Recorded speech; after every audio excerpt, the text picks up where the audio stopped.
Greetings, adventurers, and welcome to the Micflayers podcast, coming to you today from the Hot Gates, where we will give them nothing, but take from them everything. I am your host, Martin O'Dwyer, and with me today is your host, Conor O'Brien. How's it going, Conor? That might be the most dramatic intro we've ever had, I think. Yeah. I felt it. The hairs are standing up my hand. Who we fight? Let's go. About 500,000 Persians. Yeah. Don't know. Yeah. Easy. I knock it out in an afternoon. I'm sure it'll work out really well for all of us. Yeah, totally. Yeah. Cool. But welcome to the podcast, guys. Anything interesting happening in your D&D worlds this week, Conor? In my D&D worlds this week, are we talking about? You when we talk about the session we played this week? Okay. The sheer chaos that ensued in our session this week. Do you know what? Okay, so here's the way the session went this week. We had a 2-week break, okay? And you would think, 2-week break, excellent. It's the perfect time for any DM to catch up on writing backstory and sessions and planning. No. I did everything in the day or two beforehand, and not even well. Luckily, I did have a couple stat blocks, custom ones I had to do and stuff like that. What basically happened was the guys had to. I was doing a mini hex crawl, in like a large forest area, and you guys were able to move over them. But the thing is, the way I did it is the forest is infested with undead. Yes. And I had I won't say how many because you guys are still there. Lots. I had numerous hordes that were like big bunched up hordes, akin to something you'd see in The Walking Dead, moving around. And every time the guys would move a hex, I would roll a d6, and then the horde would randomly move into one of the hexes adjacent to where it currently is. So as you're moving, the horde is randomly moving. Is being randomly generated to move different places as well. Unless you do something like make a lot of noise, like cast shatter or fire a gun repeatedly. In which case I roll twice and take the more logical one that would point them more in your direction. Mm-hmm. So it's almost like disadvantage. So that's been happening for a while. You guys eventually made it to a spot where you were directed to where you think the undead are coming from. And it was like a big hole in the ground with a burial site at the bottom of it, like an ancient elven burial site. And you wanted to find out what was happening. So basically, the bottom of the hole filled with ravenous undead. There are like undead necromancers there who are one by one are walking up and like casting spells on these ravenous undead to like tame them and kind of bring them into their control rather than them just being basically wild animals. I've been never more upset that we didn't have like bombs or something. like big area of effect things, exactly. And you wanted to investigate further. So one of the players, Aerith, the blood hunter, has a cloak of the bat. Yes. And which makes him turn into a bat once a day. So he's like, cool, I'll do that. So he turned into a bat and he fluttered down. And we're like, okay, this might be good reconnaissance. So he gets down to the bottom of the hole, perches up above the doorway into the burial site, and just kind of watches for a second. I point out some things. I can't remember the numbers. I rolled, I think, a 16 on insight for one of the necromancers because he noticed this bat kind of above the doorway looking around very keenly, and he rolled a 16 in insight. So I had Aerith, who does not have great charisma, roll a performance check to act like a bat, like a regular bat. And he got a 17. Already things are tense. And it's really funny. Things kept escalating, and I kept thinking to myself, oh yeah, okay, if things go wrong here, this will be the situation. So when he was at the bottom of the hole as a bat, almost getting caught, what I thought was, if he gets discovered here, all the lads will have to do is rush into the hole, get him out. That's all it will be. And then he was like, well, I'm already here. Maybe I'll just like wander down further in and see what's going on further in. Because I have an hour worth of this polymorph. And I was like, yeah, sure. So he flutters further in. And he goes down a couple flights of stairs and down a long corridor. And at this point, I'm thinking, right, at this point, if things go wrong, he does have the Cloak of the Bat ability where he can fly as long as he grabs the two sides of the cape and he's in darkness, he can fly. So I'm like, okay, the tunnel is dark. He could very easily just fly out above all the undead because it's quite a large tunnel entrance and get out that way. Then he decides he's going to go into the big chamber where he hears voices coming from.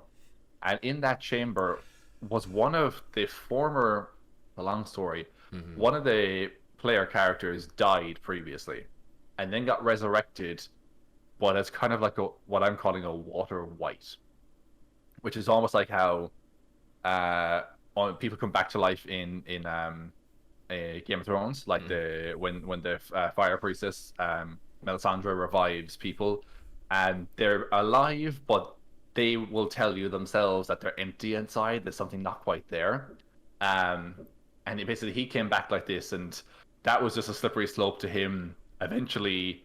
And secretively, that you guys as other players did not know, joining with the necromancer baddie on the sly. He's texting me as they're casting sending spells to one another, and we have a whole background dialogue going on.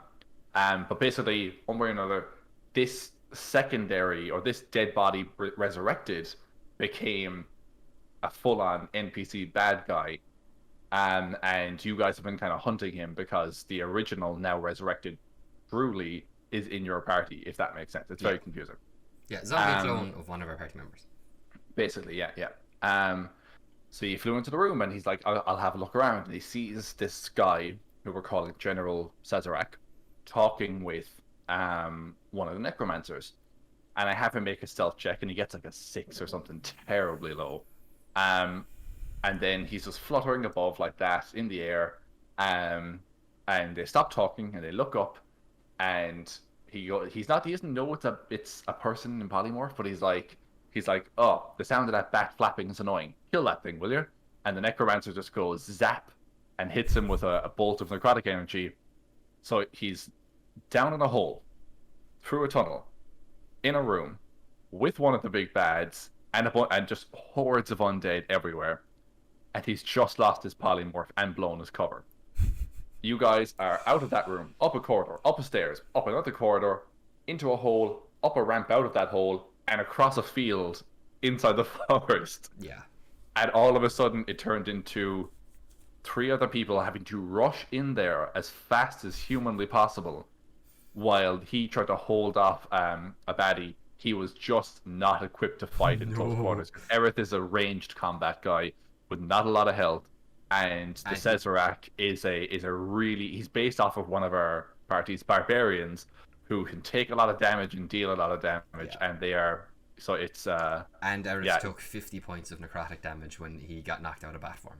That's right, actually that grave bolt thing I hit him with was actually a crit as well. So he got 50 points of necrotic damage. One of which 49. Went to the bat. 49. One of which went to the bat, the other 49 points of which went to him. And then he was like restrained. Yeah, it was tense. So you guys had to rush in and try and rescue him, and you did manage to. Luckily, it was close. We had kept trying to clothesline some necromancers with an entire flaming tree.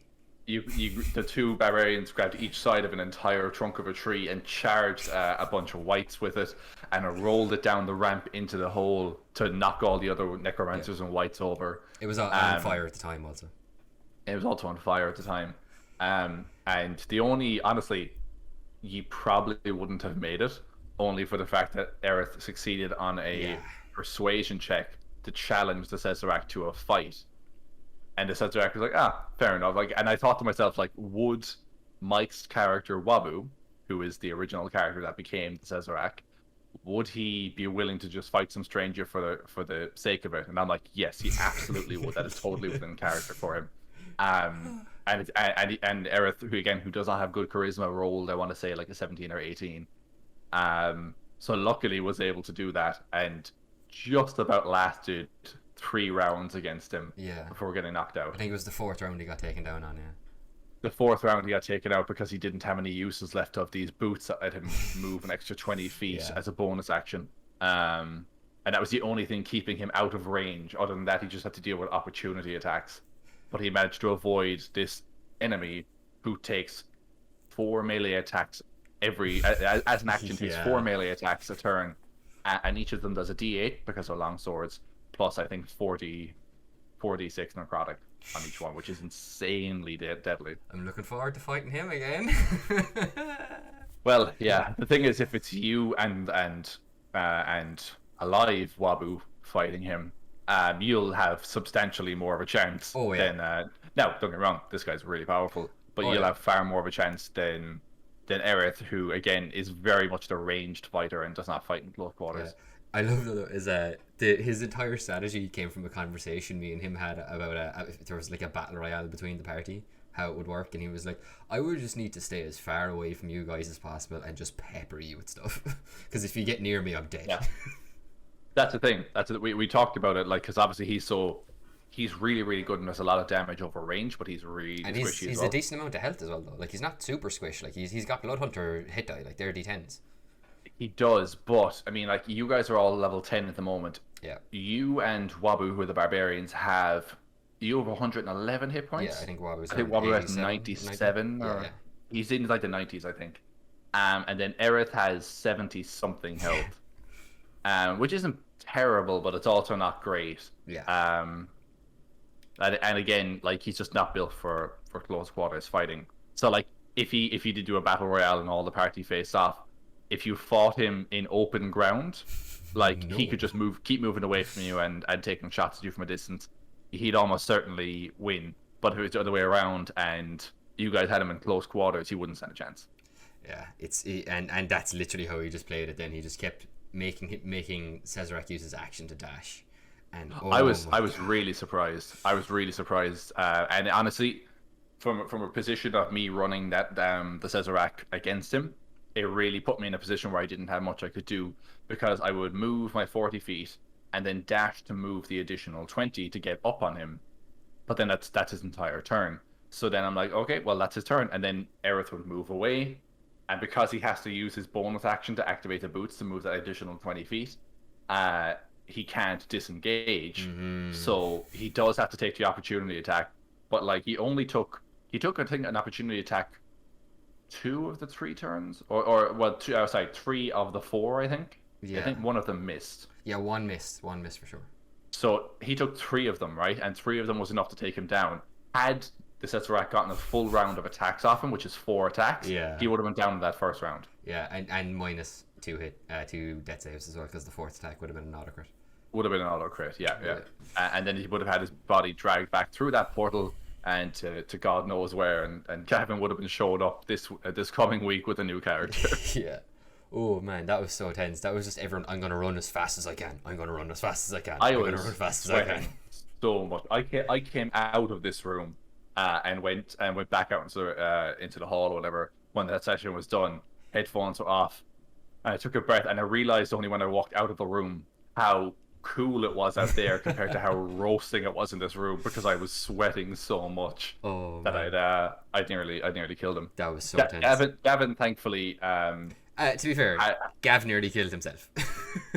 Oh no! But well, look, I mean, it's a combination of the baddies want to kill you, they're going to try and kill you, but also, you know, you reap what you sow, and you put yourself in certain situations. Yeah. You get surrounded by hordes of undead. Yeah, which is where we are now, because we've saved them, but in doing so, we ran past literally every enemy in the entire place. You charged basically through a bunch of encounters, and now they're gonna, like, you're in the end room. The portal that was in that room is now shut off. You're in the end room with just one doorway out of it, and the undead are coming to get you. And I think your strategy is 2 barbs in the doorway, caster and ranged fighter in the back, and just hold out as long as you can. And in case of emergency, cast wish, teleport all of us out. Cast wish. Yeah. Let's hope it doesn't come to that, because I like that you guys have a wish. Oh, in I your do back too. pocket. Yeah. I do too. It's literally for situations like this. But I think we can do it, because if I giant mine, I become large and I take up 4 squares. You do. Yeah, you could block the whole doorway. Mm-hmm. And like that, I mean, that means like you and Wabu together have a combined hit points of over 200, for over 400 when you count the fact that you resistance to bludgeoning, piercing, and slashing, which is primarily what undead do, whether it's with weapons or claws or whatever. Mm-hmm. So yeah, you between you, like, I think you'll hold out, but it could be a bit of a slog. Just trying to hold out. Yeah, I won't lie, I am worried about it. But it was like the thing where it was like, yeah, we could use the ring now and teleport out immediately.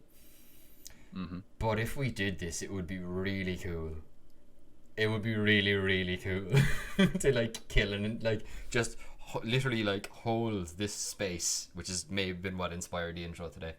Just like hold this space against them like a brick wall, and then just let our damage dealers behind us just murder everybody at range. I'm trying to think of what like stuff in media resembles that. Obviously, like 300 at the pass and stuff like that. But I'm trying to think of other situations where a small group holds a line against like impossible odds. The Siege of Jadoville, which is actually real history. Oh yeah, I actually haven't seen it. But I've seen a really good, really, really good documentary. I think it was a small force of Irish peacekeeper soldiers kept out like, I think it was like 100 and something. They were like mercenaries or something. They were I think some were mercenaries and stuff like that. But they only lost they lost 2 people. They kept them out for a couple of days and they lost 2 people total. There's also, are you talking about the movie now, or there's a documentary as well? It's a movie on Netflix, but like it's an actual it actually happened. But historic event, yeah. So like if you read the history, like I think they only lost like 2 soldiers, the Irish, the entire time. Yeah, which is insane. It is. They had they were, the way I've seen the starting scene, the way it starts off is that they being Irish Catholics, they were all at mass in the morning at like whatever 8 or 9 o'clock, and one fella is left outside up on the tower to keep watch, and he doesn't go, but he sees all of them approaching, and he rings the bell, and he starts shouting, and no one can hear him because they're all inside the little chapel, and they're all singing hymns together or whatever, so they can't hear him outside. So he like takes his rifle and he shoots the bell of the chapel tower, and they all hear the ding of the bell going off. And then everyone stops singing, and he hears, "We're under attack!" And they all rush out, and just literally, they also didn't take their guns in. All their guns are in piles. They're in piles outside the door of the chapel, I guess, because they wouldn't take a gun into a church, like. And they rush out and they grab their stuff, and they literally have to hold off against a force like 10 times their size. All the guns outside made me laugh, because it's like passing a country church after there's a hurling game, and you just see all the Hurleys outside the front. All the Hurleys.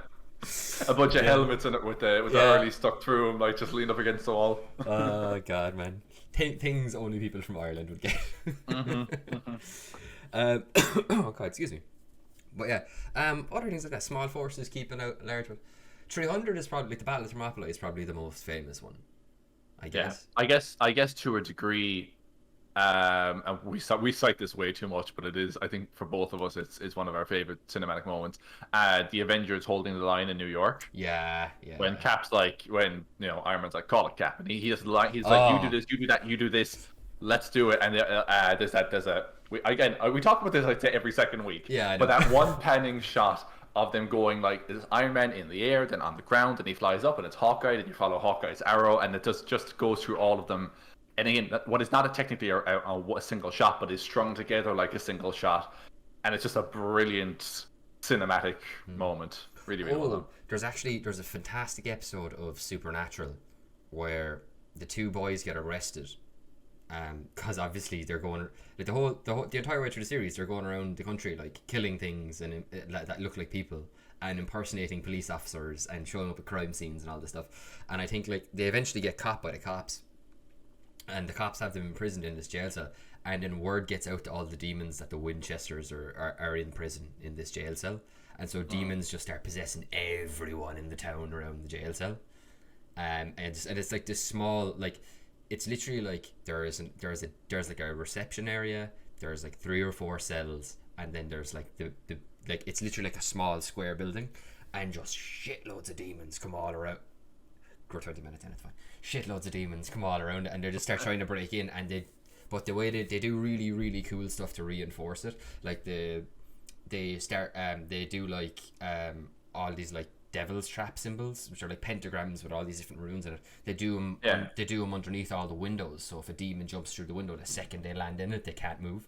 And then like I'm playing a lot of Siege, Rainbow Six Siege at the moment. It's very like Siege. Yeah, and then like there's a sprinkler system in the police station. And like obviously they fill it with holy water. Did they fill it with holy water? No, they chant a Latin prayer with a cross and drop the cross into the big cooler system to make every bit of water in it sanctified. That's really good. And then That reminds me. there's a PA system as well, and they hook up a recording of one of them reading the demon exorcism prayer in Latin to it, so that when the shitload of demons burst in, they just hit a button, and then immediately all the PA systems start blaring out like this Latin prayer that exorcises demons. They all start like screaming and writhing. Same time the holy water goes off. It's just, it's so good. That's really, really good. That reminds me a little bit of that bit in Castlevania Season 2 when Carmilla enacts her plan and she has a resurrected undead priest walk into the water and bless it. Then she destroys the bridge so the vampires can't retreat across the blessed holy water river. And then all of her forces on the other side charge in and basically box them in and kill them. So good. I'm gonna need to laser off my Tolkien tattoo because I neither mentioned Helm's Deep or Pelennor Fields. Helm's Deep, yes. Not so much Pelennor Fields. Dude, it's not. Dude, go back and watch that movie again. I watched that battle scene recently again. I watched the Battle of Pelennor Fields on the regular, so I watch that while I'm making dinner sometimes, just for no other reason other than the fact that I love the Rohirrim showing up at dawn and charging in. Jesus, never ceases to make the hairs on the back of my neck stand up. Someone did that entire scene, the charge of the Rohirrim, as an 18-bit style. Like video game style thing where all the music and all the visuals are. I haven't watched it though. It's so good. It's still so good. And like there's no voice lines, but like they have the footage. It pops up as it's like Theoden with his sword out and this is like death in the text box. It's so good. But they're probably the main reason why we're bringing these up is because today we're going to talk about large scale battles. Now, these are like some of the most epic moments you can have in your D&D campaign. I think is when the hour is now. Everyone is ready. We're all gathered here, and the evil is coming to meet us, and we're gonna ride out to meet it, or we have to hold this place. Because if this death and glory, Rohan. Oh, I thought you were going for I thought you meant the what's the Honor and Glory, the Honor and Glory cinematic from Overwatch, with Reinhardt and Mordred. I haven't watched it in a while. Yeah, I know the one where he takes the two hammers. Yeah, live with honor, die with glory. Yeah, that's it. He's part of the Crusaders. Yes, that's a phenomenal. That's another phenomenal like small group, like outnumbered. Him just holding all of them off. Oh, yeah. So I haven't had Overwatch in a while now, but that's because it's a dead game. They have a seriously good. Did you say it's a dead game? Yes, I did. I don't know. I'm thinking maybe Overwatch 2 might revive it a little bit. That's why Overwatch is dead, because they're just abandoned Overwatch now that they've announced Overwatch 2. Oh, but it's going to be the same thing. They're keeping the same game. They're going to update it, and then Overwatch 1 will become Overwatch 2. Anyway, it's not important. But they have some seriously good cinematic teams in that. The team that does the cinematics for Blizzard is just absolutely insane. Like they do like a 5-minute trailer cinematic thing, and honestly, it's as good in terms of dialogue and pacing and music and on the hype that goes with it as literally. I don't know, as anything you could see and pay however much for it to go to the cinema and watch. You know, it's just they went the Overwatch 2 announcement trailer. Yeah. When Winston's about to hold the line against a really big robot, and then it all seems like it's lost, and all you hear and Genji jumps down and deflects these 3 huge blasts, and the music. The hairs on my neck are fucking standing up right now, and then the music swells. And his sword is there, and it's glowing red from having deflected them. And it just, amazing. I'm going to watch it after the podcast. Oh, yeah. I was watching a couple of big battle things recently, actually. But yeah, so what I wanted to talk to you about was large scale battles, because I just remember just over the course of our first campaign, there were 3 or 4 that really, really stood out to me, and a couple of big moments that I really enjoyed. And like I've done 1 or 2 sort of larger scale like combats in my game. Which we can get into in a little bit, if you fancy. But I much more I wanted, because I don't think I've ever actually asked you how you set those up when I was a player. Probably because it's not something I thought about, or I just didn't want to get into the logistics of this of like setting that up as a player. But now that I'm a DM, and particularly as I'm closing in on the latter levels of my camp, like we're in the mid tier now. My guy's just ding 12. Oh, nice. Yeah. So I'm now like very much. I have my eyes firmly set on the end game, which is appropriate because I literally just watched the portal scene like half an hour ago. Again, another big battle one. Yeah. Oh yeah. That feels okay. That feels less outnumbered though. When because every single person has crazy superpowers. like Yeah. like they're I think only the Asgardians are like your base. Like, I am a man with a sword, and because they're Asgardians, they all have like super strength and stuff like that. Yeah, and they're like very, very difficult to They're kill. They're tough like, to kill. Yeah. yeah. So like, that's kind of where I wanted to get to. So, how do you like when it comes to like setting up a large scale battle? Obviously, there's a lot of planning involved and stuff. What's like? Where's the point one? What's the first point on the diagram for like how you're going to plan this out? When it comes to large scale battles, because we talked about, like Lord of the Rings, Helm's Deep, Pelennor Fields, the Overwatch things. What else? Battle of the Black Gate. Battle of the Black Gate. Like the thing about all of them is that they're all really, really dramatic.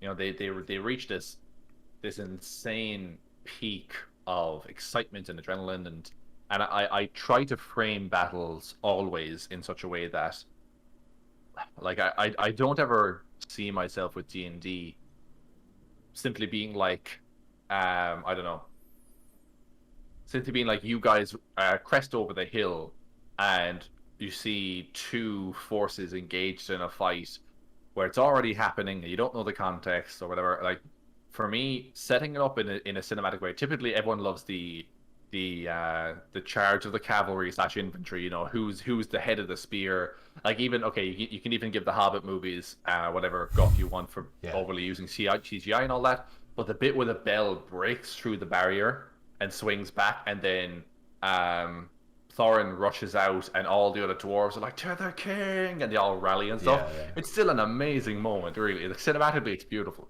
I love the bit as well where the dwarves come out and set their shields up, and then all the elves like run along the tops of the shields and jump over. Yeah. There's some great stuff, and I love making it feel cinematic and making it feel like, I don't know, just like there's a lot happening, but like I think there's a pacing. I think pacing is probably where I start. Where are the players? Where are they viewing this from? Because I don't know. I think the position or how you frame it. I think I would describe large scale battles as if I was pitching a screenplay or something like that. And I'd be like, you guys are standing here. You look up and the camera pivots upwards to watch with you, and you see the airships of the enemy just appearing down from the clouds above or something like that, just piercing the clouds. I think I'd describe it in such a way that it frames it very dramatically. So I want to know who's fighting, why are they fighting, and where are the players and how are they viewing this? Are they up on a tower so they see all the armies coming? Are they up on the walls? Are the players somehow, I don't know, are the players like outside the walls, having just dealt with a small force of enemies, and protected the town, and you look to the hills to the east or something like that, and you see cavalry and black cloaks arrive, and you realize that's their reinforcements. They're going to run us down. Everyone back to the gate. I want to set it up in such a way that it's a dramatic, tense moment, because that's, I think, what a big battle should feel like. It should feel dramatic. It should feel important as well. Like there should be consequences to a big battle. Oh yeah, totally, definitely. And like, I think a big battle has like a big battle never happens for like no reason or an inconsequential reason. There's always weight to it. Yeah, definitely. And I think that's actually something I do as well, is because it's such a big pivotal moment in the storytelling of the campaign, I will almost always have very definitive consequences when it comes to how the situation is handled. So, for example, one of the battles we did in the first big battle we did actually in campaign 1, well, debatably, there was the sacking of Dagger Point. Yeah. Dagger's Port. Yeah. And that was basically overrun by desert-dwelling tribals riding dinosaurs, and they just charged this like a triceratops through the gate and stuff like that. And you fought a little bit there, but that was mostly just holding the line while civilians got out. And like, that was kind of quite dramatic, because you rushed through the city then to get on a boat before the tribals ran you down basically with spears and stuff like that. The next big one, and the one you were kind of properly involved with, was the attack on Oscilia by the Clockwork Man. So he had, a century-old beef to settle with the royal family of Osilia, and you kind of knew he was coming. You knew there was an attack inbound, so you tried to prep when you made some decisions and like stuff you did when speaking with the council and stuff like that, because the king isn't well, so the council were kind of doing most things in his stead. Choices he made and stuff he did there very dramatically decided how that battle was going to go. Even if he survived and all the encounters I put you up against was going to, and he succeeded, there was choices you'd made earlier, a la Mass Effect style, that had repercussions. Like, for example, I think, what was it? I think there was a choice you made. I kind of, there's this thing, and I kind of think I stole it from Mass Effect as well, where it's kind of a BioWare Obsidian style thing, where the player typically is a semi-unimportant person, or you're rarely the boss of everything. So they do this thing, and they position the thing at the end of Mass Effect 1, where because you saved the day, and the council comes to you, and they're like, okay, we think humans are ready to have a council representative, so we'd like to, we'll extend that. I'm sure there'll be a lot of deliberation on who gets to be the council member based on many different qualified people applying. And then, like, at the time, Captain Anderson and Counselor or Ambassador Udina are there. Now, Captain Anderson, badass, great voice. I can't remember the name of the voice actor. Keith something. Damn, Keith something is the voice actor. Keith David. Sorry? Keith David. Keith David, yes, is the voice actor. So great voice actor. His character's great. He's kind of like almost like a father figure to a degree and stuff like that in the game. And there's a lot of really cool stuff, and he's just a great character. Udine is a prick from start to finish for the entire game. But at the very end, the council turns to you and says, Commander Shepard, obviously this isn't your decision to make, but I'm sure your recommendation will carry a lot of weight. Who do you think should be the new counselor or whatever? And that's basically telling you, in mechanical game terms, it's saying you get to pick right now who will be the counselor in the next game. But in the sense of the story and within the world itself, obviously that's not the case. You don't get to pick that as your character. But what I do with Yi is I basically posed a proposition to a character you were traveling with named Dane, who was the estranged son or the estranged prince of this kingdom. And I kind of put it in such a way that the council offered him the opportunity to return, because I think he'd been declared dead or something like that. So they were like, well, look, we're under no obligation to take you back. You've been legally declared dead. So we can just continue to rule, and when your father passes, the council will just take over.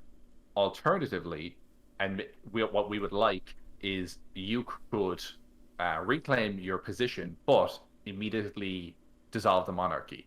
We'll, of course, bring you on as a counselor, and you'll have, say and authority and stuff like that, how the kingdom is run.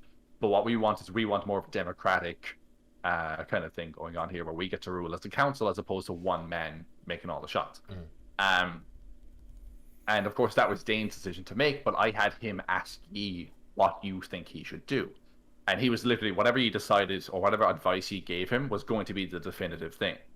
And I think it was a little bit ambiguous, but I think you guys opted that he wouldn't take the offer. As a result, there was the Sky Wardens were a faction I had that you guys wanted to come and assist with the battle. Yes, I remember this now. Yes, sorry. Yeah. Sorry, it's a bit long-winded way of me saying the council would only allow the Sky Wardens within their territory and to help at all if he would take the offer. So you take the offer, we'll dissolve the monarchy, you'll get a council position, and then of course we'll let these people come into our territory, even though we don't believe there's an actual attack incoming, but we'll allow it to happen. He didn't take that, so the 3 airships of the Sky Wardens, of the 3, only 1 showed up, because only that captain was willing to break the rules and show up regardless. The other 2 ships were like, if the kingdom doesn't want our help, we can't impose ourselves there, that's not our jurisdiction or whatever. So that's why only 1 ship showed up, and that's why the destruction was so great in the city, because of a decision you guys made prior to the battle. That's a really long-winded story, and I forget what the original question was. How do I set up? No, I forget what it was. I believe it was what's point 1 on the planning board for you, and we kind of spiraled out from there. Yes, okay, yeah, because we talked about consequences and stuff Yeah, like that. pacing, So, consequences, weight of the battle, what it means. exactly, and like, so that was how one thing with that decision you made prior to it can affect the way the battle plays out.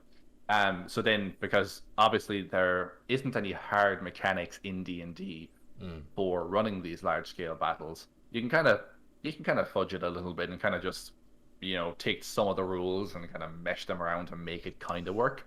But there's no hard rules for it. Quick question: Um, have you ever used Matthew Colville's minions rules? well, you mean his you mean the stuff from I have it right today. Oh, I know. I see. I don't have the book. I only ever heard. He explained it in a video once, basically, and I really like it. It's where if you're going to put your party against like a horde and you want them to feel like super badass or like they're just like cutting through things, like Oh yeah, you just give all them like all. You don't tell the players, but you give every enemy like a hit point. yeah, For yeah. for however many of the horde that you want your guys to take down and feel like badasses before.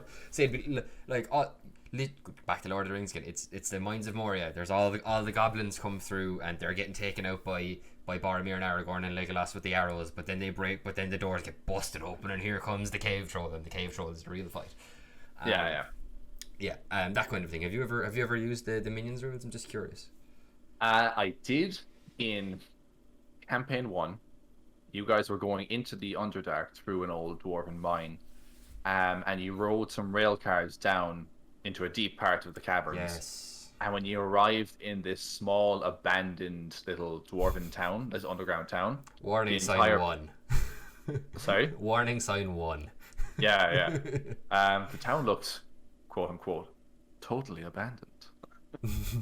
Which always means it's not abandoned and something is living here. Yeah. But yeah, so you guys arrived there, and whatever happened, I think someone knocked something or caused a noise of some kind. And I had these hordes and hordes of mind flayers show up, but they were not regular mind flayers. They were basically mind flayers that had been excommunicated from the colony. So as a result, they've been it's almost like not just being executed or excommunicated. Their minds were kind of like, imagine you're like, okay, now we're going to kick you out of this group chat or something like that, which all the mind flayers have with one another. But then on top of that, we're also going to break your phone. So we're going to take your phone, snap it in half. So now you also can't talk to anybody else. And so you basically had a ton of mind flayers that lived in here. They're all like malnourished and weak. And they're just craving brains. So they need so desperately to eat. And they can't form another colony because their ability to communicate with one another has been damaged. So they're just these savage, tentacly creatures. And you guys disturbed a whole nest of them. And in that encounter, all those mind flayers had only a hit point. But the thing is, the situation I wanted you to cop onto was that combat would have been basically never ending. I wanted you to run. So every time it would go to the top of a round, I just put more minis back on the field after you guys had killed a handful of them. I put more tokens back down. And I'm like, yeah, it just seemed to keep on coming out of the various buildings and caverns and crevices and stuff like that. And eventually you did run, and I think someone threw a bomb and collapsed the cavern behind you to stop them from following. Sounds like us. But yeah. But yeah, that was one time. I did it to you recently as well, not on a large scale, but you fought a necrotic centipede recently, Yes. and I put 2 giant centipedes in the combat as well, but they only had a hit point each, and I explicitly did it. And this is more of a general combat tip, and I think I've brought it up before, where you put minions into a combat purely as damage sponges. They're only there to soak up the player's action economy. They can still do damage, so it's in their player's best interest to hit these things and kill them. But they're there to soak up damage so that the big monster can survive a little bit longer and the battle seems a bit more dramatic. Yeah, no, I've used that. I've used similar like that kind of a tactic is something I in more recent times I've pretty much put in all of them, because a few bad experiences with putting in like, I just put in these 3 relatively strong ones and like 2 of them die pretty quick, and then it's just 5 people beating on a monster.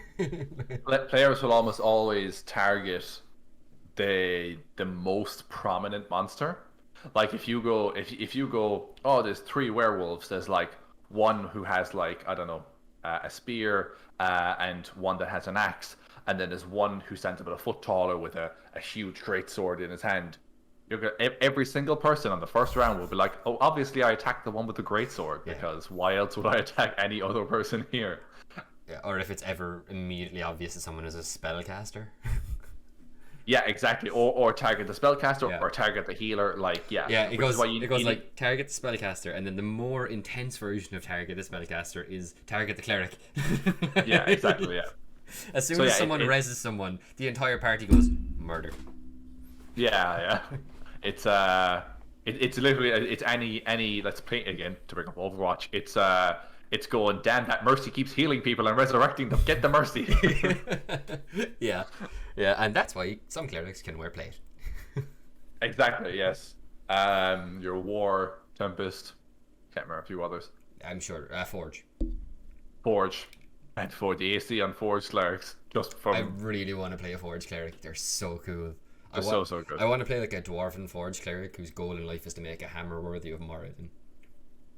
That'd be really cool. Yeah. That'd be really, really cool. But yeah, I mean, like, yeah. So I think combats, when you're starting out, the place I typically start is, how do I make this as dramatic as possible? And I think consequences and stakes and repercussions of the battle, whether they're something that's decided beforehand on how the battle will play out, or like maybe, for example, a choice the players make beforehand where they're like, oh, we choose to tell the king or the lord to send out some of his spies to sabotage the ships of the enemies who are going to be landing on his shores at dawn. And as a result, instead of 5 ships landing, 3 ships land, you know? And then you can be like, right, well, I was going to put the players up against, I don't know, 5 knight stat blocks in the upcoming fight. Now I'm only going to put them up against 3 because they've actively made a decision that has impacted the amount of enemy forces coming their way. Yeah, no, that's really good. Yeah, anything where I suppose anything where you can make feel like the player's choices really matter, always a good thing. Yeah. I don't always think it's obvious, but I like to. I like to take a Mass Effect is my typical go-to when I'm thinking about, like a narrative tree on what choices will you make, and as a result, what will happen with all of that. Yeah, I also actually that thing I talked about a while ago of one airship from the sky wasn't showing up instead of 3. As a result of that happening, that directly led to the king's death as well, because I had decided that if 3 airships showed up, the attacking or the defending force would have been sufficient enough to punch through the enemies and stop them from reaching the palace. Because only 1 ship showed up, they still got through, they still defeated them eventually. But as a result, you guys were slowed in your attempt to get to the palace, and because of that, then when you arrived, the king was already stabbed and killed. So, again, there's just knock-on effects in such a way that I decide based on what you want to do. And I think it isn't always obvious, whether or not Dane chose to join the council and dissolve the monarchy doesn't always seem like there isn't a very obvious through line there for the players. Where well, if Dane joins the council, then obviously his father will live. There's a lot of stuff going on in the background, but I think that's actually kind of good as well, because I feel like something I enjoy personally in video games is when I don't necessarily know how things are going to go, and that's kind of life as well, isn't it? You play the Telltale games, and someone's like, well, what kind of decision are you going to make? And then you do something, and then it says, such and such will remember this. Yeah. And then as a result, down the line, something else happens. I kind of like that, because you don't have all the information at the moment. You need to make a decision now, but you don't have all the information. Use your best judgment, and then this is the result of your best judgment. And sometimes that's good, and sometimes that's bad. Yeah, it always reminds. It's like that meme where it's that guy and he's putting down a tiny white square, and then there's bigger and bigger and bigger white squares, and it's like on the tiny one he's putting down, it'll be like some dude making a hamburger in his kitchen in 1950, and then the big one is like McDonald's global global domination. There's much better ones, but I couldn't think of any of the actual ones after. I think there was one that was some dude sells an apple for 10 cents, and then the big one is, I can't afford my rent because of crushing capitalism. That's basically it. Yeah. But I think having all those, I don't know. I mean, you're the one who's played through a lot of this stuff. Do you feel as though choices you've made in the campaign for have had impact when I run a game? Do you feel like when you make a choice, it's obvious that choice is as a direct result, or does it just seem like stuff is happening sometimes? Because I agree. I do think that a lot of what I do is behind the curtain. So the Sometimes. Sky Wardens one was a bit more Sky Sentinels, sorry, isn't it? Or Sky Yeah, Wardens. Wardens. Sorry, I have a group called the Sky Sentinels in my campaign. But yeah, the Sky Wardens thing, that one was a bit more obvious because we were kind of involved in the decision and kind of trying to get it and get them to do it. And like obviously when they're like, so the decision was made, it's like, okay, no, the Sky Wardens are not allowed come in and protect people and help in the fight. And then like one broke ranks and did it, and we were like, yeah, no, that was a bit more clear. It's like action consequence kind of a thing for the Sky Wardens. Let me think. Other ones. The King's death wouldn't have been an obvious one there. No, when you, I remember you were telling us like the king died, and then doesn't eventually like Dane gets overtaken by like a shadow demon, and he like gets like super corrupt and twisted because I noticed the demon when I was there when the king was alive, but we got distracted by the battle and never came back to deal with it. So what happened was you guys, the king had been kind of the kingdom had been in a little bit of a decline for years. The king hadn't been in his right mind, and he'd been depressed and stuff like that, mostly because of a falling out with his son, who was Dane, who left the kingdom and was in self chosen exile. He chose to exile himself. So the king has like, I have no heirs, and I have no other family, and my line will end. And he had all this crushing pressure on him, and as a result, I took a thing from The Witcher, which is a monster called a Heim. And they purposely latch on. It's like a shadow that just it becomes your shadow, so it doesn't really have a corporeal form. And it latches onto people who are suffering from grief and depression, and guilt and stuff like that, and it exasperates all of those then. And then the more guilty and the more depressed you are, the more the Heim feeds off of that. And it's a really, really cool creature. But what happened was, it had been doing this to the king. You guys kind of noticed the king. Something happened. I think you spotted it, and you're like, you saw the shadow move independently of him, and it didn't quite look right. I think I divine sensed it, and something about the shadow was weird. Yes, because you were paladin. So I think you divine sensed him, and you saw the flicker of the shadow, even though the king didn't move, and you're like, something's wrong here. But then, yes, you got caught up with the politics and distracted. Then you came back after the battle. The king was basically, I don't think he was dead, but I think he was dead to the. And this is always the thing with D&D when you want to do a dramatic kind of, someone's on the ground bleeding out, like Boromir, and he's like talking to Aragorn, and he's like, my king and stuff like that, and you want to do a really beautiful moment like that. But then with D&D, cure wounds. It's like, does that anybody have cure wounds? Because he's still talking, which means he's conscious, which means he's not dead. Healing word. Anyone want to make a medicine check to stabilize him? It just it takes away some of that. So I think I narratively described it as he was mortally wounded, which is something a cure wounds or whatever will not fix. Quite simply, it just won't heal him, and his body and his spirit from the whole Heim thing is just too weak to go on. So he was dying in his bed, and Dane was with him, and Dane. You checked at that time as well to see, and I told you that the Heim was weaker than when you last detected it. Even though it's not really how divine sense works, I told you that the creature or whatever presence is here seems like it's waning, like it's not as strong, and it wasn't. That's true, because the host it was with was dying. It was no longer able to sustain itself. It would have had to flee, except for the fact that Dane had basically let his father die, and because of his indecisiveness and stuff like that, and then Dane was feeling guilty about his father's death, and then the Heim was like, oh, this guy over here, he's got some guilt, I'll latch onto that. And I had intended that on being a plot point you guys would revisit, where you would eventually fight the Heim and save Dane, who was now being manipulated by it. But what actually happened was he went to the Feywild, and you were gone for 3 days, which became 3 years because of the time dilation thing.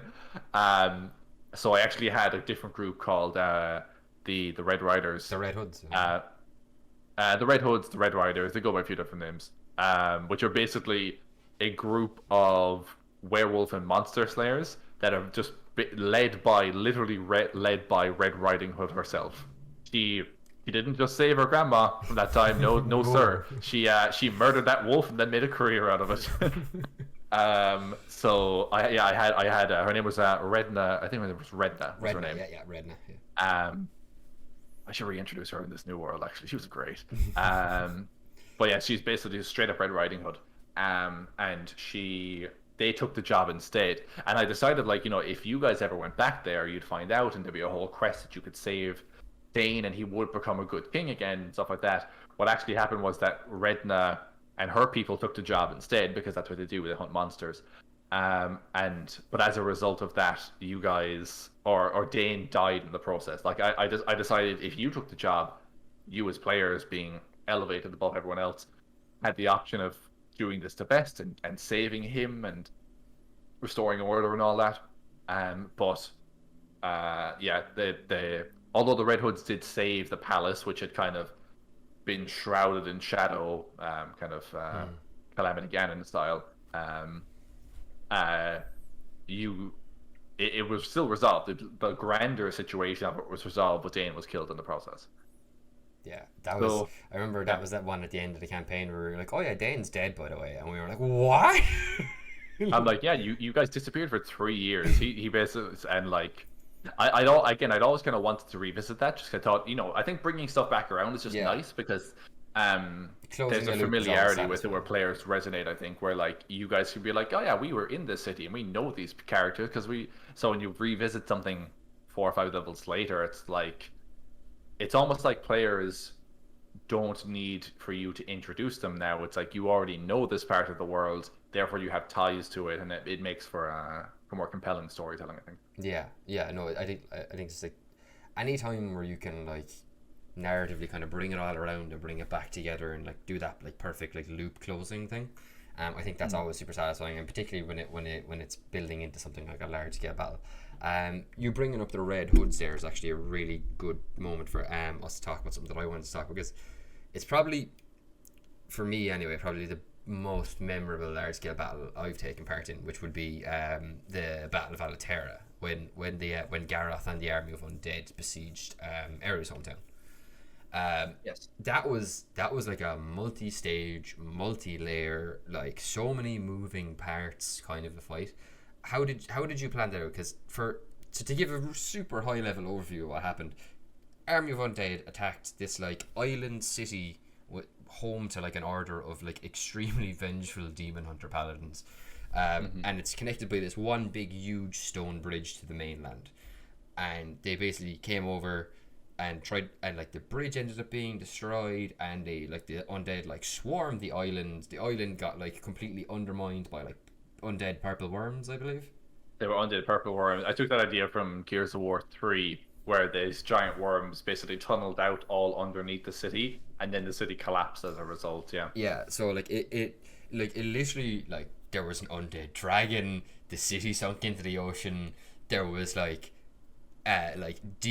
evil paladin versus good paladin aerial battles, like people were thrown off buildings. It was chaos in the best way possible, in the absolute best way possible. It is literally probably one of the most for me, particularly because it was my backstory, one of the most memorable moments in D&D since I've started playing for me. So like, how did you even plan that? Because like, I think about like what's involved in planning that now, particularly because I've the perspective of being behind the screen and having done not quite as big as that, but some bigger scale battles where like it's, you know, like a siege of a city, but not to the extent of like an entire island, kind of thing. But like, how did you build that? Well, I think initially I had planned that. And apologies, because we are going back like 4 or 5 years at this stage now. Yeah, this was like about 10th or so level. Yeah, it was give around or take. There, yeah, around a mid tier. And this battle did genuinely have so much going on.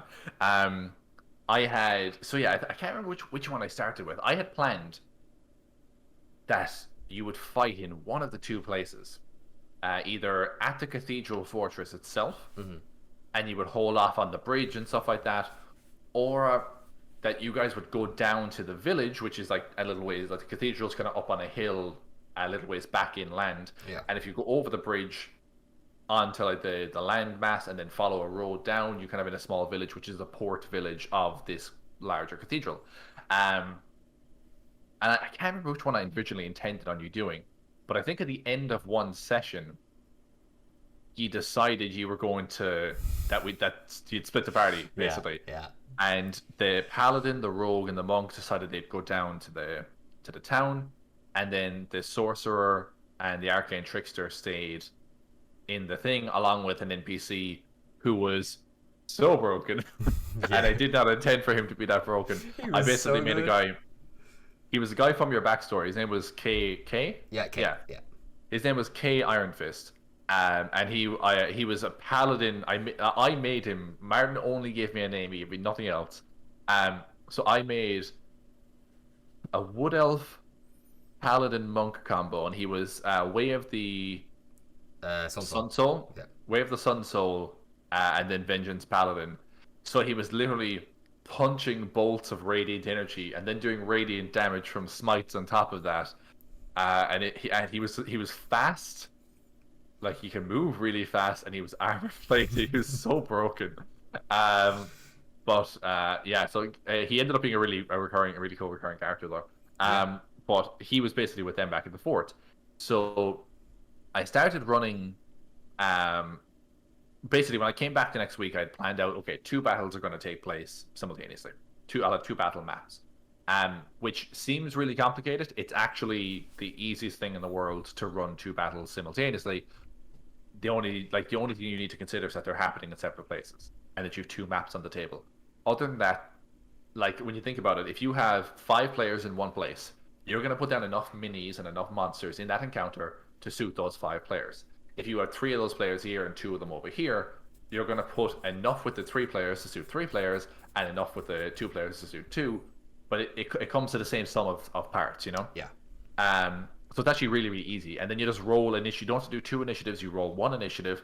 And then based on where the initiative brings you, you either jump back and forth to this battlefield or this battlefield. So it's super, super easy to run.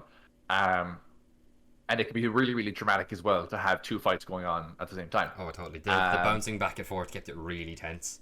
Like, yeah, and it seems like a movie as well. Yeah, particularly because cut back and forth. With initiative, you can get a thing where it'd be like 2 people from the same group go one after another, and then it's like, okay, they take your turns. It's like, okay, now we're cutting to Group B, and like 3 of them are going, and then we cut back to Group A.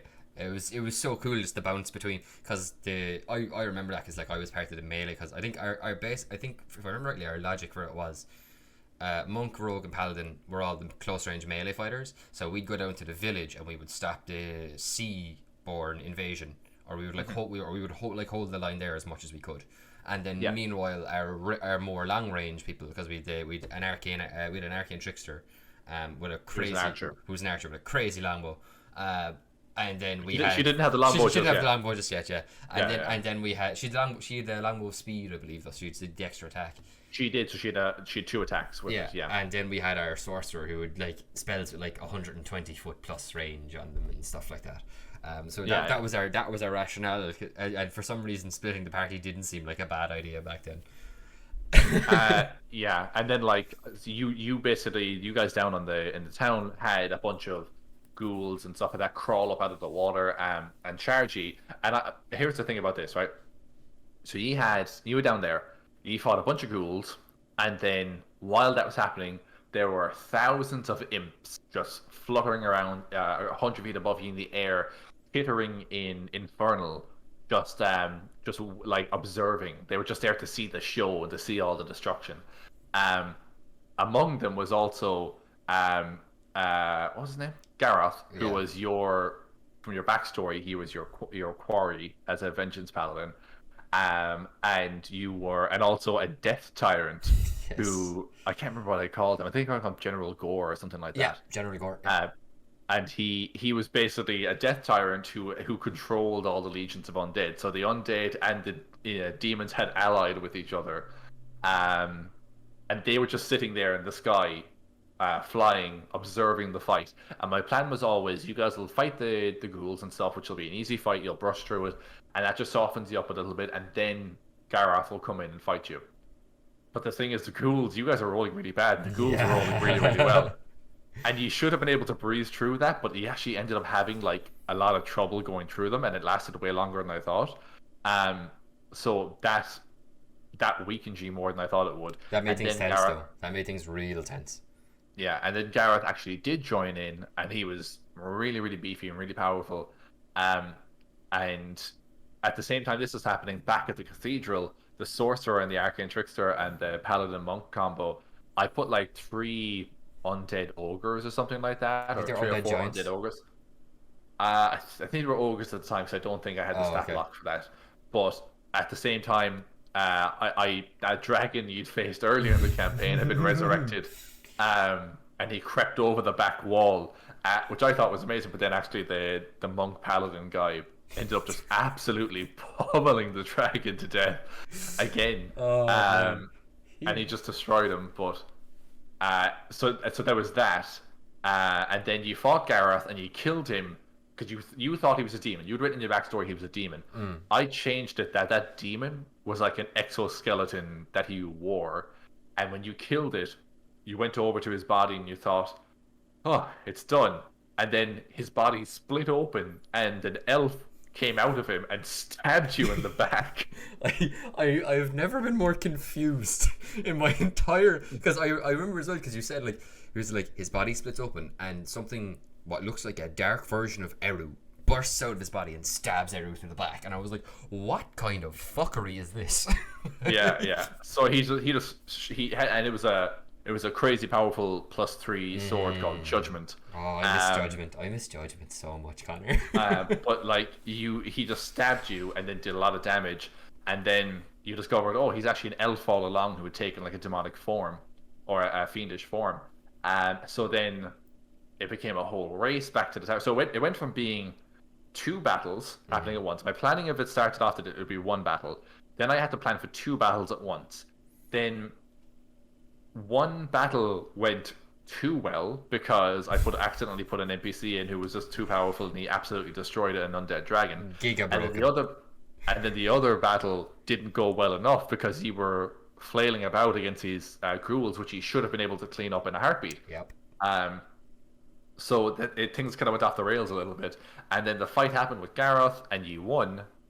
But then Gareth had like a fly speed, and he zoomed away, and he's like, "I'm gonna go over here and murder your dad, okay?" And then you were like, "Oh shit!" And you was a huge. It was the monk dashing as much as she could, who had crazy speed over land. You had wings of flying, so you were flying through the air as fast as you could.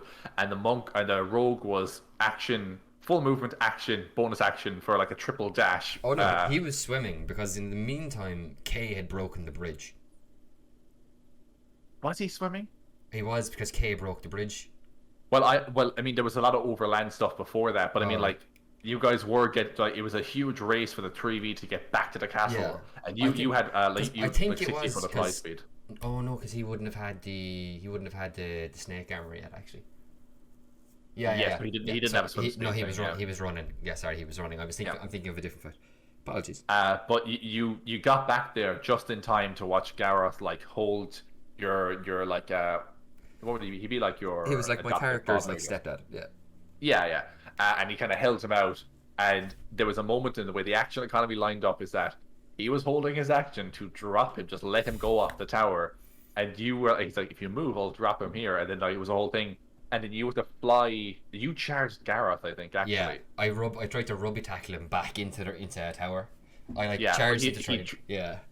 He dropped your dad, but then Sage, who was the elemental monk, who had insane speed, basically like Flash style, sped just into the cathedral, up a wall, started running up the tower, and she kind of, as he was falling, she met him halfway, and I think she used like a water whip or something like that to grab him, catch him, and then she just like slow fall to the ground and shrugged off most of Yeah. the damage. I managed to save him, Jeez. which was just insane. And then like you chased Gareth to the ground, or did he chase you or something like that? And I dove at the same time that Sage ran up, and I was chasing him to the ground. Sage saved him, and then as soon as he got saved, Gareth came behind you, and so you're falling down as fast as you can with a fly speed. He's coming right after you, Your dad gets saved, but Gareth catches up with you and again drives the sword into your chest, and with the full force of a 200-foot fall, impacts the ground with the sword in your stomach and like kills you, and you did Yeah. die Oh, there. I died. Yeah. Um, yeah.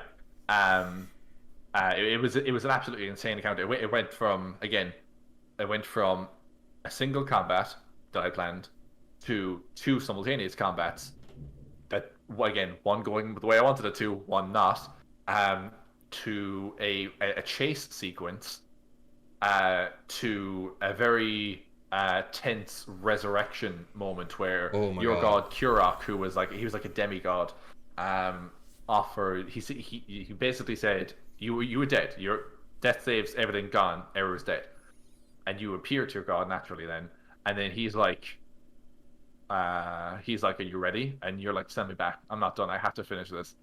And he's like, if I send you back, the others will stop me, the other gods will stop me, we can't just resurrect whoever we want, that's not how this works. And you were like, I need to finish this, I'm sorry, I have to do this. And he was like, okay. So then he sent you back, but then I told you couldn't take any more levels in Paladin because your god had been sealed away by the others. Yeah. And Like you had to take levels in. You had to go and find a Warlock patron, and you took a couple levels in Fighter and stuff as well. that was maybe one of my favorite like quest lines we did though, was the like I can't use the power I've always relied on now. I need to find a new source of power, and that whole that search was starting off with just me hearing like drums in the forest and escalating to what it did.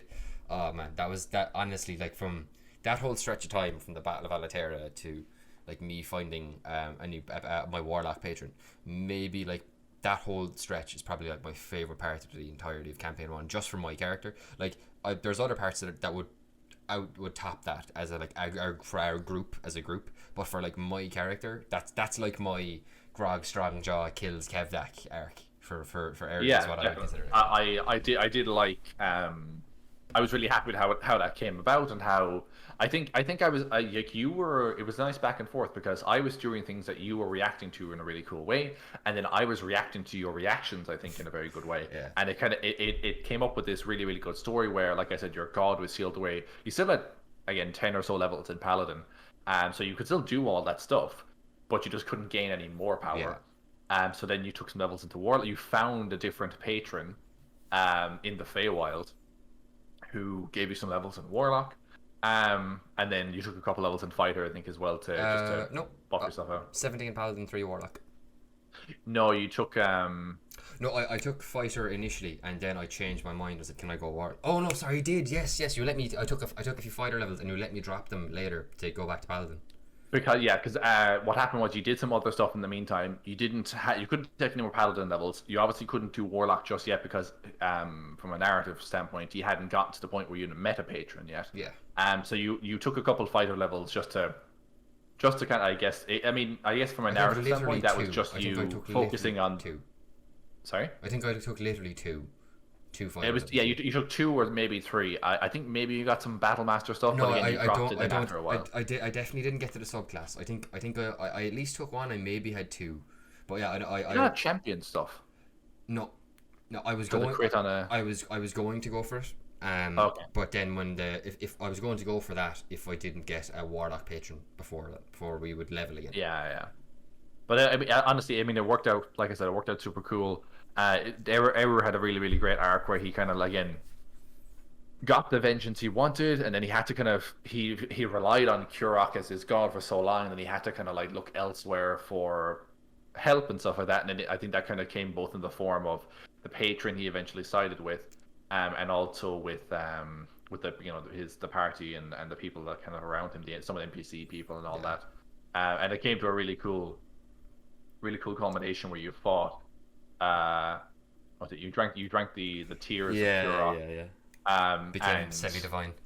Became semi-divine, and absolutely destroyed Garroth in the second fight because you were juicing on god tears. And then it was really really good. But I had a fantastic overarching thing.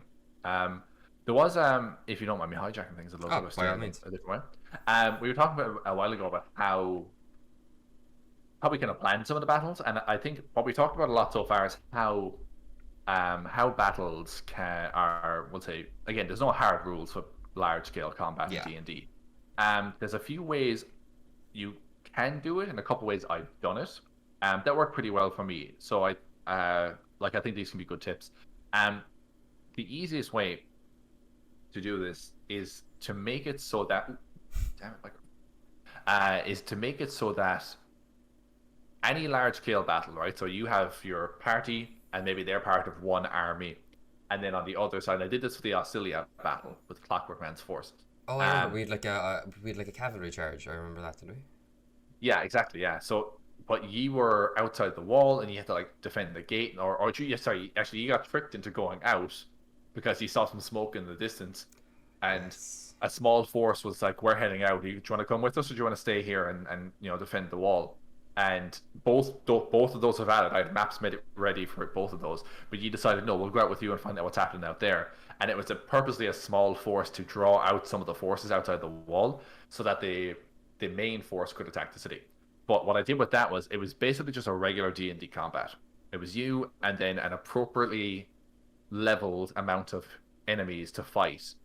And the reason I did this, with the way that I do it in that situation, is that how you guys are doing in your battle, because really when you think about it, any large scale battle, Pelennor Fields, but think about Pelennor Fields, for example, actually, as a good one. What's happening in Pelennor Fields is that on the one hand you have what's Theoden's nephew's name? Aimer. Sorry? Aimer. Aimer. You have him leading some cavalry, and that one bit where he throws the spear and hits the so Mughal rider, and the whole thing comes down. You have Theoden, who's leading the charge and rallying people together, and he's doing his thing. And when Aragorn, Legolas, and Gimli show up, Legolas is fighting it's himself versus a bunch of archers on top of the Oliphant. And then you have like Pippin and was it Merry? It's Merry. Merry and Eowyn. Merry and Eowyn, yes. Yep. And they're on horseback and they're doing their own thing. So like any large scale battle is just made up of loads of miniature fights happening between smaller groups. So the way I like to handle it is that I like to imagine that what you guys are doing, and the appropriately scaled encounter that you're dealing with, is part of a larger battle that is going on. So even though I'm like, yeah, so it's like you 4 players versus these 4 enemy stat blocks. While that's all happening, there are hundreds of people around you on both sides, and they're all engaged in their own little encounters. And the way I typically do it there is that the tide of battle is tied directly to how you guys are doing in your own small battle. Because if you're doing well in your battle, that means that you're like the people next to you are kind of inspired and stuff like that, and they're pushing as hard as you're pushing. So that's probably the simplest way of doing it. If you want to do a large scale battle, but you don't really want to work out a crazy rule set or anything like that, just have a regular sized D&D encounter, and then depending on how the players do, and then, like if a player goes down or something like it's knocked unconscious, you can have a dramatic beat where you're like, oh, the player's down. Oh, it looks like they've breached the southern gate of the town, or something like that. And again, as a direct result of the battle not going well overall. That's what I did there. There's another one, which is just this book has some stuff. This is Matt Coble, obviously. This is Strongholds and Followers. There are some shorthand rules. It's not the entire thing, but there are some rules for large-scale combat and how to draw up stat blocks for monsters or legions of monsters and stuff like that in that book. It's really, really good. There's a new one coming out called Kingdoms and Warfare. I know it's in like the late development stage now, or I think they're actually maybe binding it or finalizing layouts and stuff. But I know it's relatively close to coming out. That could be a good one. It's a whole other system to learn, which is something that honestly kind of puts me off a little bit. But if you want some proper tangible rules and stuff, that's a good way to go. My final one would be, I'll check my notes. Oh yeah, okay, dead easy one. And again, you don't have to learn any new systems. Just scale everything up, right? So give your players, say, okay, Lug, which is Martin's character. I say, Lug, you are leading a clan of barbarians on the battlefield. We literally did this campaign. You literally did.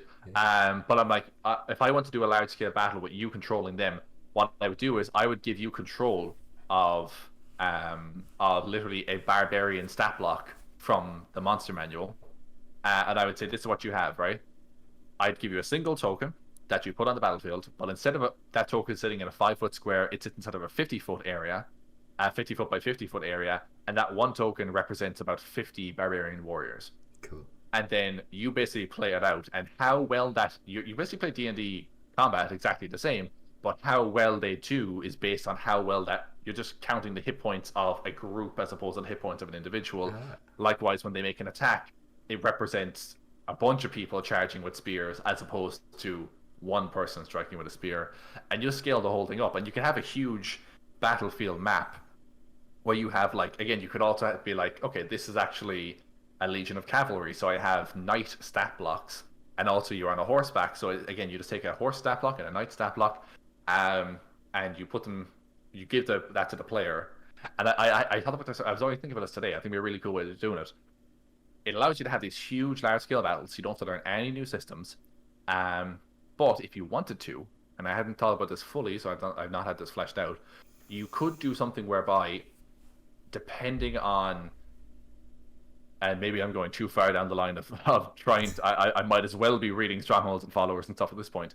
But maybe if you went a certain distance into that, you could be like, well, I know that you, Lug, are in as part of these barbarians, so I'm going to give them like a special ability whereby you, because I know that you're a ancestral guardian barbarian, I'm going to say, right, because you're leading them, this barbarian stat block that you're playing now has a special ability where it can shrug off even more damage from your protection aura that you can give out. Spirit shield. Spirit shield, thank you. Yeah. So like I would give you a special ability like that, because not only are you commanding them, because you could be like, you could send out 2 or 3 different forces, but I'd be like, okay, look, if you're commanding these 3 legions of barbarians, which ones are you with? And you'd be like, I'll travel with this group here. And you're like, cool, perfect. You're controlling all 3 of these on the battlefield. But of this one right here, you have this special ability that you can use because you are leading them, and they rally around you as a result. You could come up with different ones depending on specific characters or specific classes. Like, for example, Wabu can do necrotic damage, additional necrotic damage, because he is a zealot barbarian. Thank you very much. I would be like, right, Wabu, every time this stat block for your group of soldiers or whatever attacks, you can add an additional 3 points of necrotic damage to every hit you do because you do that, and that represents the fact that you are leading this group and doing additional damage with them. Stuff like that, So I think that would be really, really cool way of doing it. That you could have a huge map and be like, right, here's the city, here's the farmstead that's like, again, hundreds of feet from town. There's the river and stuff, and you could be like, right, I want to move my people in to control this bridge. It's not just that I'm sending one person to block a doorway. I'm sending a legion of people to this hex because I want them to take control of this bridge and not let anyone cross the river and stuff like that. I think it could be really cool. It's not 100%, but I think it could be really good for large-scale battles and stuff like that, and it could make for some really, really interesting some combat. And you could do it with monsters as well. You could be like, oh, there's a whole horde of werewolves coming at them. Take a werewolf stat block, and a single werewolf, that werewolf represents, again, 50-odd werewolves charging these barbarians, and that's the fight that happens, No, I actually really like that. I hadn't thought about doing it that way myself. I've done stuff for like where I did a siege. I ran like a proper siege, where it was a siege. It was a lycanthrope siege of a city, and I did something like. Looking back on it, I definitely could have done it better. I'm happy with how it came out, and my players had a great time with it, which is all that matters. But yeah, looking back, I did stuff like so there were siege weapons nearby my players, because obviously if a city is being besieged, it has its own counter siege, like the trebuchets and the like. So what I did was on the battle map that they were on the inner wall, and there was an outer wall.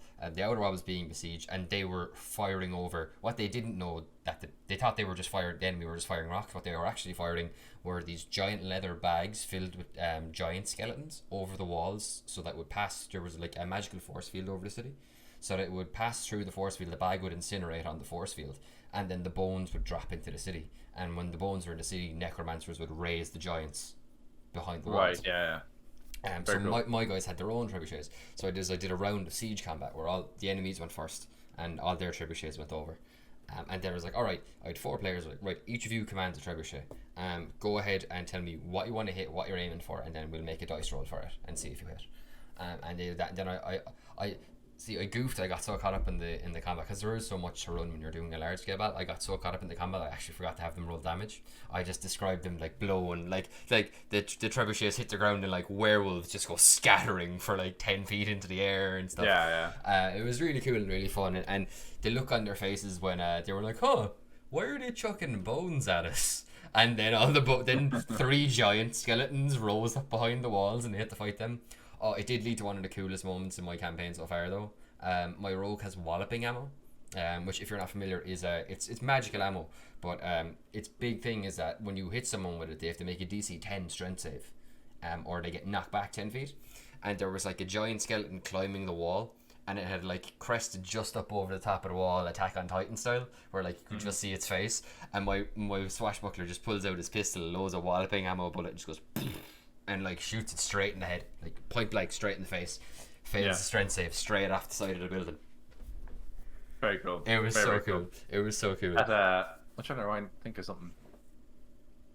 You saying about the skeletons being tossed over reminds me of a thing that we or I think someone brought up in our original D&D game, where they found something online where someone did the calculations and they're like, a bag of holding can hold X amount of skeletons. It was a bag of holding filled with halfling skeletons, put in the mouth of an iron golem, I think. Yeah, the mouth of an iron golem, so that you would have this kill bot that went onto the field and would just vomit like necromantically revived halfling skeletons onto the field.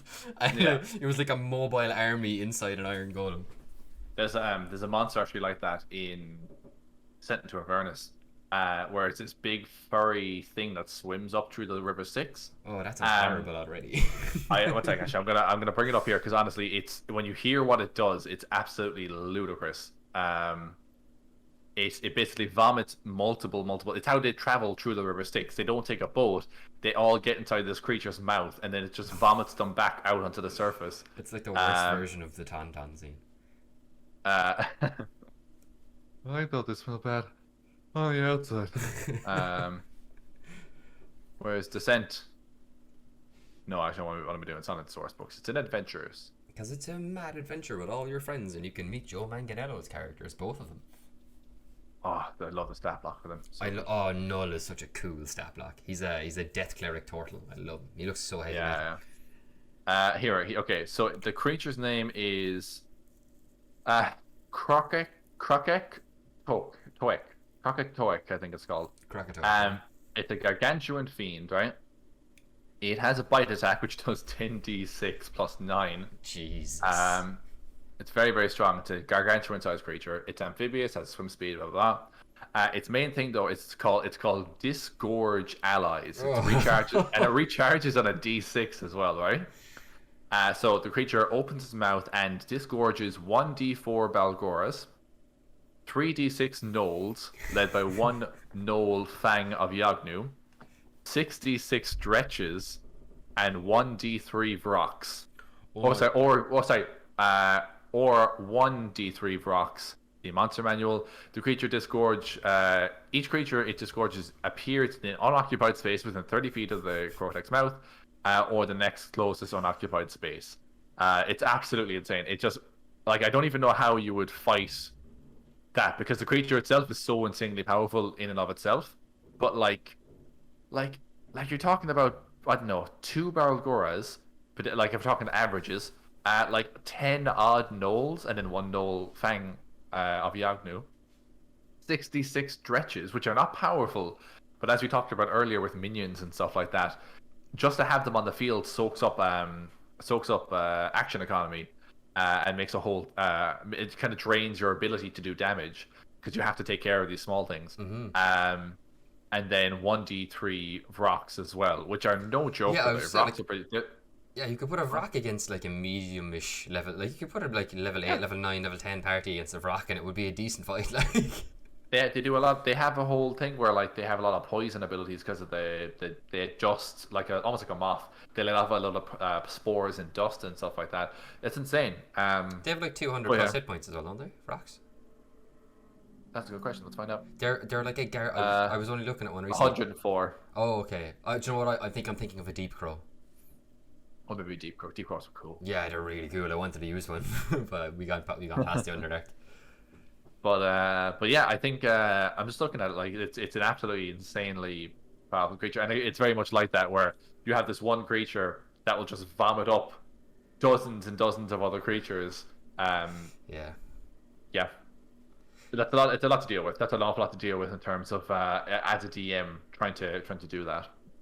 Manage all those figures on the field. Large scale battles are totally just an exercise in your ability to manage and track as a DM, because all the actual difficult stuff like making the stuff like where you have to like make saves for monsters or players have to make saves, most of that is fine and normal, and you can just like that doesn't like often reoccur every single turn or something like that. It's not something you have to keep like super specific track on, but when you have like the amount of stuff on the field that you've put on in some of our bigger scale battles, like that's so much just to keep track of. Like, and I've said like I've done a few smaller than Alitaria, but bigger than a normal battle kind of battles. Like, and I think it's interesting that you mentioned start where it's like a cinematic thing. I think like using like cinematic elements, and one thing I like to do is like say. So like the first big battle I did was they took down the bad guy, but then there was this like mindless monster body that was just like gargantuan abomination that was just like tearing through the city. So I gave my players it was like a cinematic fight with this thing, and I give them all. I was like, right, this thing is charging through the city. This is the layout of the city and what's currently available to you. What do you want to do to try and stop this thing? How do you want to help this situation? And then based on what they wanted to do, I had to make either a roll, like a skill check or an attack roll or whatever they're doing, and then through that each person kind of has, because everyone normally, unless you have some overlapping classes, everyone normally has different abilities that they can all contribute in some manner. So I kind of and it literally ended up with two of my rogues jumping into a catapult to get launched at this thing.